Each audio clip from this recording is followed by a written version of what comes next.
और देखिए, राघोपुर में गंगा के बढ़ते जलस्तर से खतरा बढ़ गया है। तेजस्वी यादव ने जल संसाधन मंत्री को पत्र लिखा है और तटवर्ती गांव में कटाव के खतरे को लेकर चिंता जताई है। कटाव निरोधक कार्यों के लिए आवश्यक कार्रवाई सुनिश्चित करने की मांग अपने पत्र के जरिए तेजस्वी यादव ने की है।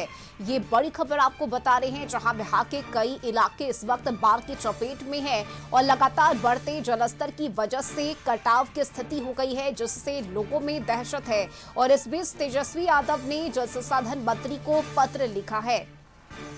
संवाददाता अंकित हमारे साथ जुड़ गए हैं। अंकित, देखिए, तटवर्ती गांव में कटाव के खतरे को देखते हुए तेजस्वी यादव ने चिंता जताई है और आवश्यक कार्रवाई की जाए, कटाव रोधी कार्य किए जाए, इसकी मांग की है अपने पत्र के जरिए जल संसाधन मंत्री से। तेजस्वी यादव ने क्या जानकारी इस पत्र को लेकर?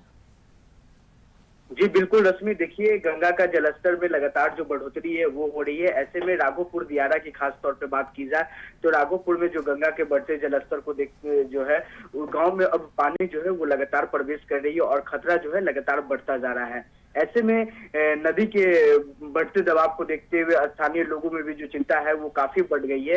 इसको लेकर के नेता प्रतिपक्ष जो तेजस्वी यादव हैं वो जल संसाधन मंत्री को पत्र लिखे और पत्र के जरिए उन्होंने तटवर्ती जो इलाका है उसमें संबंधित जो कटाव है, कटाव को रोकने के लिए जरूरी जो तैयारियां है और कटाव निरोध जो कार्य है वो तत्काल सुनिश्चित करने की जो मांग है वो किए हैं।